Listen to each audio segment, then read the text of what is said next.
A possible reduction in property taxes discussed in a Miami-Dade Commission meeting today. And Commissioner Joe Martinez was there. Despite recent felony charges, Governor DeSantis might soon replace him. CBS 4's Joe Gorcho is live in Miami with what was decided and what Martinez had to say. Joe. Lauren, well, right now, nothing has really been decided. This is the first budget hearing, and it's still well underway right now as commissioners are voting and amending and adopting different things when it relates to different ordinances, including the millage rate, a potential reduction there. Now, what does that mean for your property taxes? We'll address that in just a moment. Like you mentioned, in attendance on the dais, Commissioner Joe Martinez, a week following his arrest.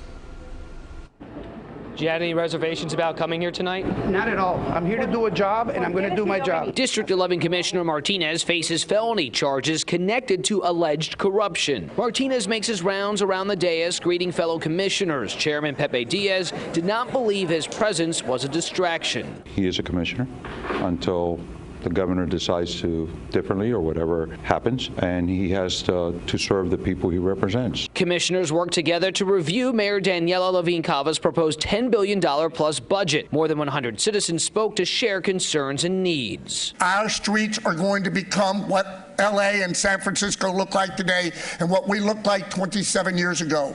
Our shelters are full. Ron Book, chairman of the Miami-Dade Homeless Trust, calls for financial help to address homelessness in the county. Part of the mayor's budget looks to offer assistance. The proposed budget invests over $500 million in housing programs. The Homes Plan invests more than $85 million to create more affordable new units, providing relief to struggling homeowners and renters, along with additional initiatives. I do think it's important to get us through this really difficult time, and hopefully the market will stabilize. The renovation dollars come with a 30-year affordability requirement.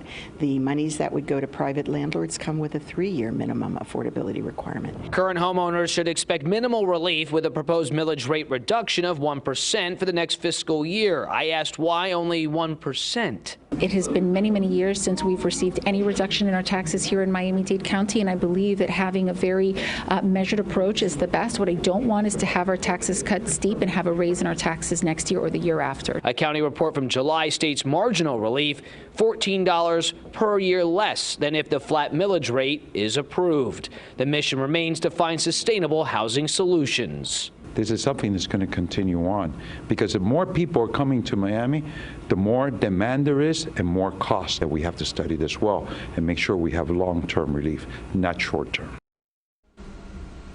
So when it comes to the millage rate, it's all kind of relative, right? So even if you have a 1% reduction, your typical homeowner is not really likely to see any savings. In fact, it might be a slight increase in your property taxes because of the assessed home values up.